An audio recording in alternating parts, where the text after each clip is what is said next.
Hello दोस्तों, आप सभी का स्वागत है हमारे YouTube channel self study classes में। आज हम रेलवे ग्रुप डी के 3 अगस्त के थर्ड शिफ्ट के पेपर को देखेंगे। ये सभी क्वेश्चन जो है ये रेलवे ग्रुप डी के पेपर में पूछे गए हैं। तो आप सभी लोगों को वीडियो अच्छा लगे तो वीडियो को लाइक शेयर, चैनल को जरूर सब्सक्राइब कीजिएगा। पहला क्वेश्चन देखते हैं। तेल और पानी को आपस में मिलाने पर किस प्रकार का मिश्रण प्राप्त होता है? तो इसका राइट आंसर हो जाएगा विषमांगी मिश्रण जो है प्राप्त होता है।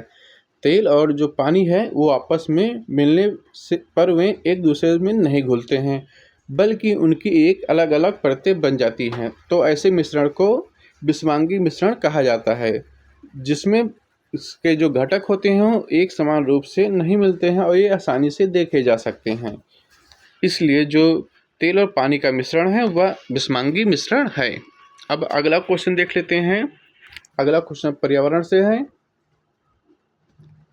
पर्यावरण में अजैव निम्नकरणीय अपशिष्टों का प्रमुख जो कार्य या मुख्य प्रभाव क्या होता है?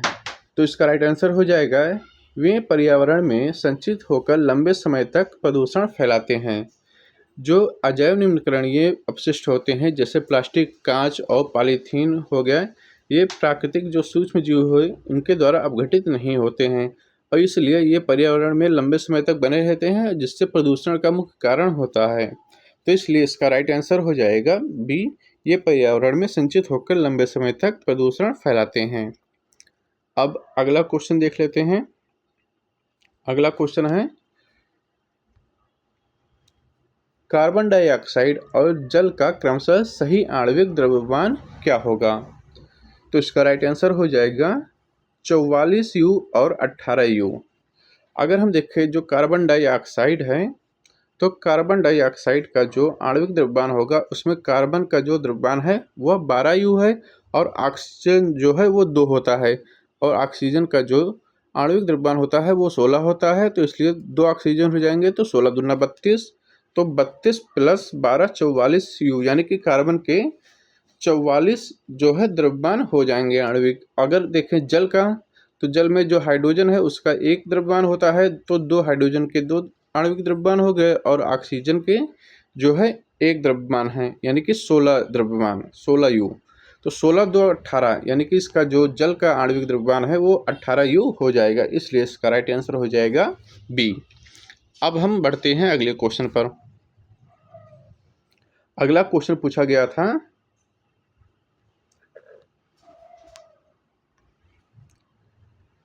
घने जंगलों या मैदानी इलाकों में रहने वाले पक्षियों की तुलना में पर्वतीय क्षेत्रों के पक्षियों के पंख और मांसपेशियां अधिक मजबूत क्यों होती हैं? तो इसका जो राइट आंसर हो जाएगा वो हो जाएगा विरल हवा और तेज हवाओं के बीच लंबी दूरी तक उड़ान भरने के लिए।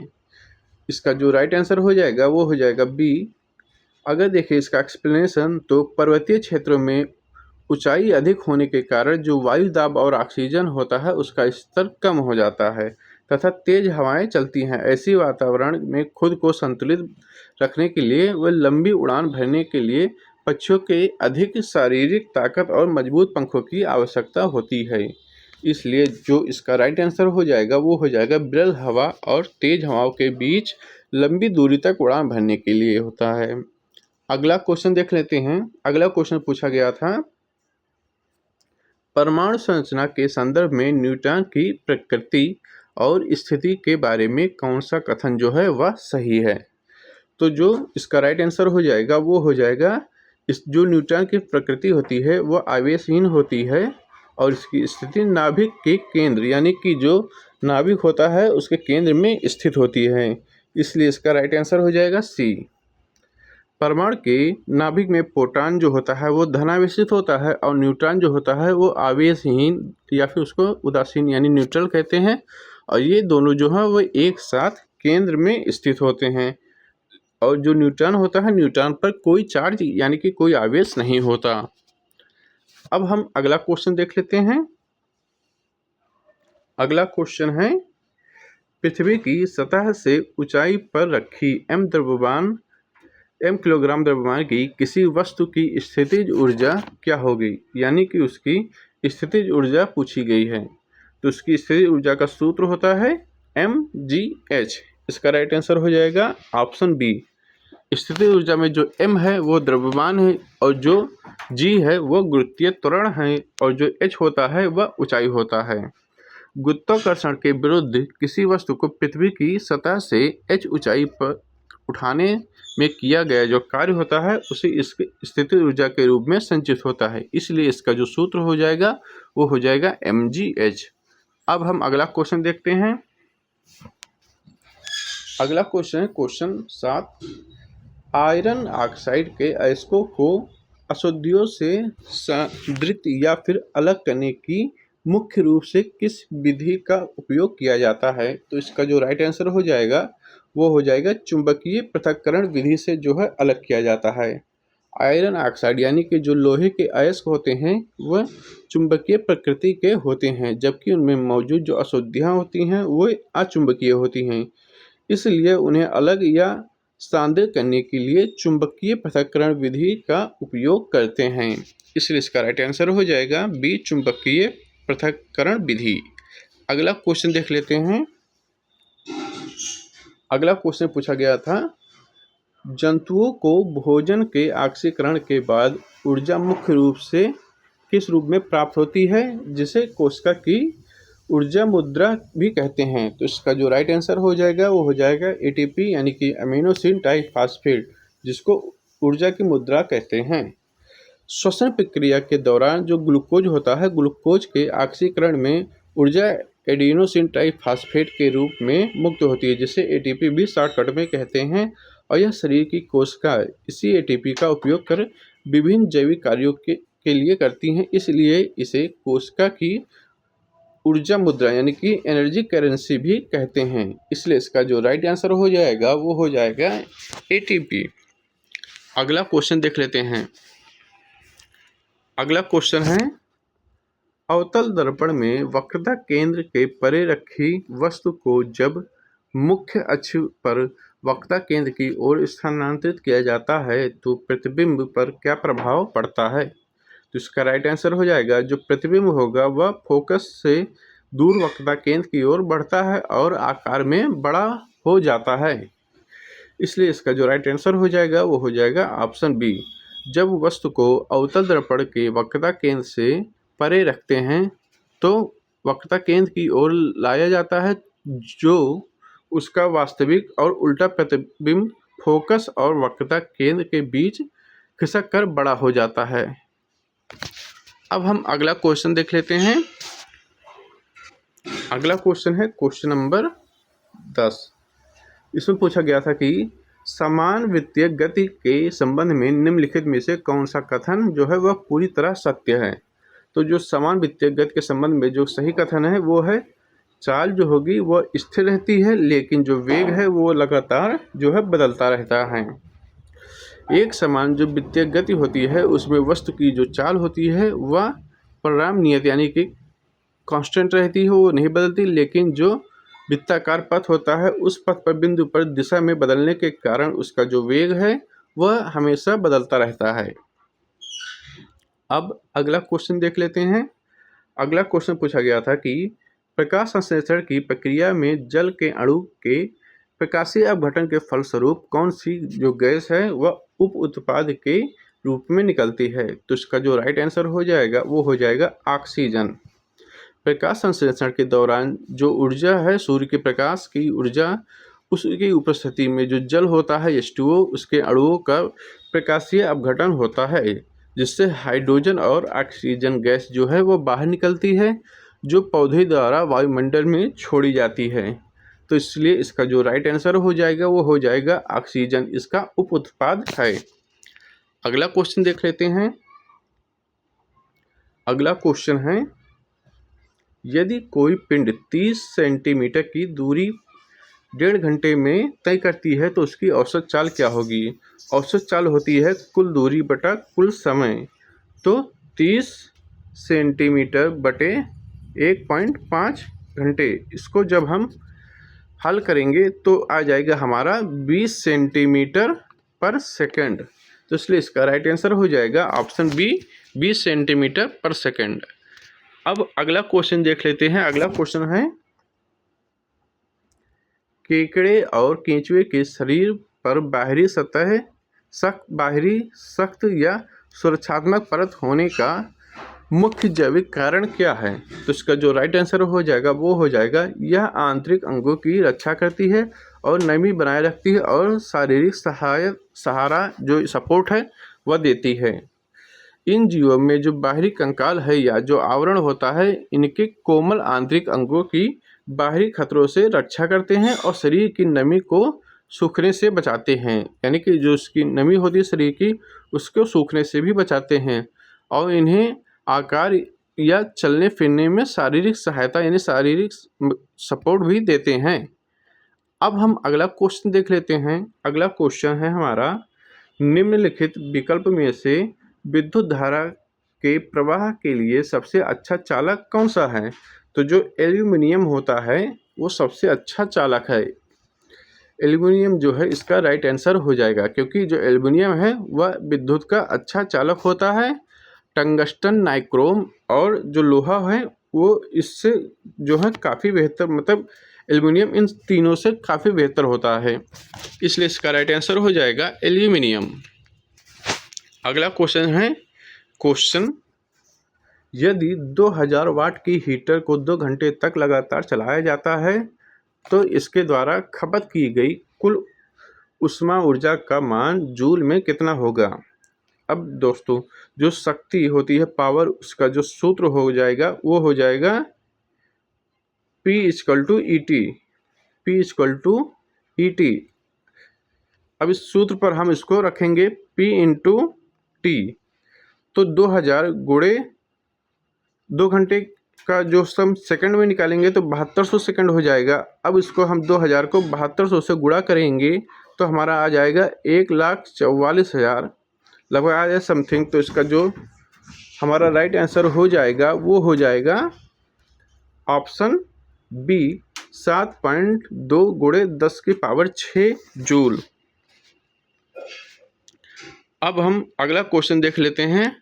अगला क्वेश्चन पूछा गया है, पेड़ के तने की मोटाई की वृद्धि के लिए कौन सा ऊतक जिम्मेदार होता है? तो इसके लिए जो होता है वो पार्श्व विभाजित की ऊतक जो होता है वो, यानी कि जो लेटरल मेरिस्टेमेटिक जो ऊतक होता है, टिश्यू होता है, वह जिम्मेदार होता है, इसलिए इसका राइट आंसर हो जाएगा ऑप्शन सी, पार्श्व विभाजित की ऊतक। ये क्या करते हैं, ये पौधे की मोटाई जो है उसको बढ़ाने के लिए जिम्मेदार होते हैं। अगर हम बात करें लंबाई में वृद्धि की, तो लंबाई में जो वृद्धि होती है वो शीर्ष विभाजित की ऊतक लंबे समय में वृद्धि करते हैं। अगला क्वेश्चन देख लेते हैं। अगला क्वेश्चन है हमारा, केंद्रीय बजट 2026-27 में भारी उद्योगों में कार्बन उत्सर्जन को कम करने के लिए carbon capture, utilisation and storage तकनीक के वास्ते अगले 5 वर्षों में कुल कितने करोड़ रुपए का प्रावधान किया गया है? तो इसका जो राइट आंसर हो जाएगा वो हो जाएगा 20,000 करोड़ रुपए का जो है वह प्रावधान किया गया है। केंद्रीय बजट 2026-27 के प्रावधानों के अनुसार भारी उद्योगों को डिकार्बोनाइज करने और पर्यावरण अनुकूल तकनीकों को बढ़ावा देने हेतु CCUS यानी कि carbon capture, utilisation and storage के लिए 20,000 करोड़ रुपए जो है वो आवंटित किए गए थे। अब अगला क्वेश्चन देख लेते हैं।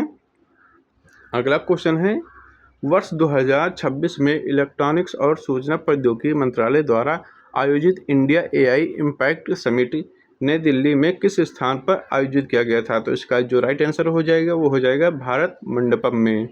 वर्ष 2026 के दौरान मैत्री, यानी कि दोस्तों जो इसका जो आर्टिफिशियल इंटेलिजेंस होता है उसके प्रभाव और भविष्य की रणनीतियों पर चर्चा हेतु इंडिया AI इम्पैक्ट समिट या इसका भव्य आयोजन जो है वह नई दिल्ली स्थित प्रतिष्ठित जो भारत मंडपम है, प्रगति मैदान, इसमें किया गया था।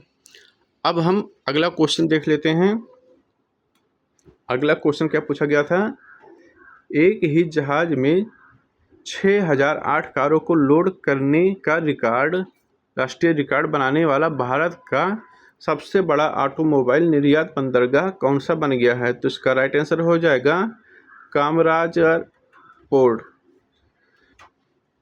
कामराजर पोर्ट जो होता है इसको हम एन्नोर पोर्ट भी कहते हैं। उसे एक समुद्री जहाज पर 6008 कारों की खेप का लादना ऑटोमोबाइल के सेक्टर में एक नया राष्ट्रीय कीर्तिमान जो है उसने स्थापित कर दिया है। इसलिए इसका जो राइट आंसर हो जाएगा वो हो जाएगा ऑप्शन डी, कामराजार पोर्ट। अब हम अगला क्वेश्चन देख लेते हैं। अगला क्वेश्चन है ऑस्ट्रेलियन ओपन टूर्नामेंट निम्नलिखित में से किसका एक हिस्सा है? तो इसका राइट आंसर हो जाएगा ग्रैंड स्लैम टेनिस टूर्नामेंट का जो है वह हिस्सा है Australia open tournament. Australia open tournament में जो ग्रैंड स्लैम टेनिस जो टूर्नामेंट होता है वह ऑस्ट्रेलिया ओपन का हिस्सा है। ऑस्ट्रेलिया ओपन वर्ष की शुरुआत में होने वाली पहली प्रतिष्ठित टेनिस प्रतियोगिता होती है जो दुनिया के लगभग 4 प्रमुख ग्रैंड स्लैम जो टेनिस टूर्नामेंट होते हैं, Australia open, French open, Wimbledon open और यूएस ओपन है, उनमें से ये एक है ऑस्ट्रेलिया ओपन। अब हम अगला क्वेश्चन देख लेते हैं। अगला क्वेश्चन है हमारा, पानी में डूबी हुई लोहे की कील या पानी में भरे हुए बर्तन में तली थोड़ा ऊपर उठी हुई दिखाई देती है, यह किस प्रकाशीय घटना के कारण होता है? तो यह प्रकाश के अपवर्तन के कारण जो है होता है। इसका राइट आंसर हो जाएगा प्रकाश का अपवर्तन। जब प्रकाश की किरणें सघन माध्यम से विरल माध्यम में जाती हैं तो वे अभिलंब से दूर हट जाती हैं और इस प्रकाश के अपवर्तन के कारण ही पानी जो है, पानी के अंदर की वस्तुएं अपनी वास्तविक जो गहराई होती है उससे कुछ ऊपर ही उठी हुई प्रतीत होती हैं। अब हम अगला क्वेश्चन देख लेते हैं। अगला क्वेश्चन है, मिलानो कोर्टिना 2026 शीतकालीन ओलंपिक में किस देश ने कुल 41 पदक जीतकर तालिका में शीर्ष स्थान हासिल किया था? तो इसका राइट आंसर हो जाएगा नॉर्वे ने। मिलानो कोर्टिना 2026 शीतकालीन जो ओलंपिक खेल है उसमें नॉर्वे के खिलाड़ियों ने शानदार प्रदर्शन करते हुए कुल 41 पदक जीते और इसके साथ ही वो शीर्ष पर शीर्ष यानी कि फर्स्ट पायदान पर थे। अब अगला क्वेश्चन हम देख लेते हैं। अगला क्वेश्चन है, निम्नलिखित में से कौन सा भाग जो है पुरुष प्रजनन तंत्र से संबंधित नहीं है? तो जो विंबलडन वाहिनी होती है यानी कि फैलोपियन ट्यूब, वह जो है पुरुष के प्रजनन तंत्र से संबंधित नहीं है। ये जो होती है विंबलडन वाहिनी यानी कि जो फैलोपियन ट्यूब होती है, ये महिलाओं के मादा जो प्रजनन अंग होता है, जनन अंग होता है, उसका एक मुख्य हिस्सा है। यह जो पुरुष का प्रजनन अंग का हिस्सा नहीं है। इसलिए इसका जो राइट आंसर हो जाएगा वो हो जाएगा फैलोपियन ट्यूब यानी कि डिंब वाहिनी। अगला क्वेश्चन देख लेते हैं। अगला क्वेश्चन है क्वेश्चन 24, NIMHANS मुख्य रूप से किस चिकित्सा और अनुसंधान क्षेत्र से संबंधित है? तो इसका राइट आंसर हो जाएगा मानसिक स्वास्थ्य और तंत्रिका तंत्र से। National institute of mental health and neuro जो साइंसेज है, इसका जो फुल फॉर्म होता है और यह मुख्य रूप से मानसिक स्वास्थ्य और न्यूरोलॉजी और मस्तिष्क से जुड़े अनुसंधान और चिकित्सा उपचार का एक शीर्ष संस्था है। अब अगला क्वेश्चन देख लेते हैं। अगला क्वेश्चन है, अगस्त 2026 में भारत के नए रक्षा लेख महानियंत्रण के रूप में निम्नलिखित में से किसने पदभार ग्रहण किया? तो इसका राइट आंसर हो जाएगा श्रीमती अलका नांगिया अरोरा ने। अगस्त 2026 में वरिष्ठ अधिकारी श्रीमती अलका नांगिया अरोरा ने भारत के नए रक्षा लेखा महानिदेशक यानी कि जो CGDA होता है उसके रूप में आधिकारिक तौर पर पदभार संभाला है। अब हम अगला क्वेश्चन देख लेते हैं। अगला क्वेश्चन है, वर्ष 2026 में कला के क्षेत्र में किसे पद्म विभूषण से सम्मानित किया गया? तो उसका राइट आंसर हो जाएगा सुश्री एन राजम। जो सुश्री एन राजम हैं उनको जो है कला के क्षेत्र में पद्म विभूषण से जो है सम्मानित किया गया था। तो पद्म विभूषण से इसको सम्मानित किया गया है। अब हम अगला क्वेश्चन देख लेते हैं। अगला क्वेश्चन है, वर्ष 2026 में गुरुदेव रविंद्रनाथ टैगोर की कौन सी जयंती जो है वह मनाई गई थी? तो इसका राइट आंसर हो जाएगा 165वीं जो जयंती है वो मनाई गई थी। गुरुदेव रविंद्रनाथ टैगोर का जन्म 7 मई 1861 को हुआ था और वर्ष 2026 में उनकी जन्मतिथि के अनुसार उनकी 165वीं जयंती जो है वो मनाई गई थी। इसलिए इसका राइट आंसर हो जाएगा 165वीं जयंती, ऑप्शन सी। तो ये थे सभी क्वेश्चन जो आपके रेलवे ग्रुप डी एग्जाम में पूछे गए थे। अगर वीडियो अच्छा लगा हो तो वीडियो को लाइक शेयर, चैनल को जो सब्सक्राइब कीजिएगा। अब मिलते हैं नेक्स्ट वीडियो में।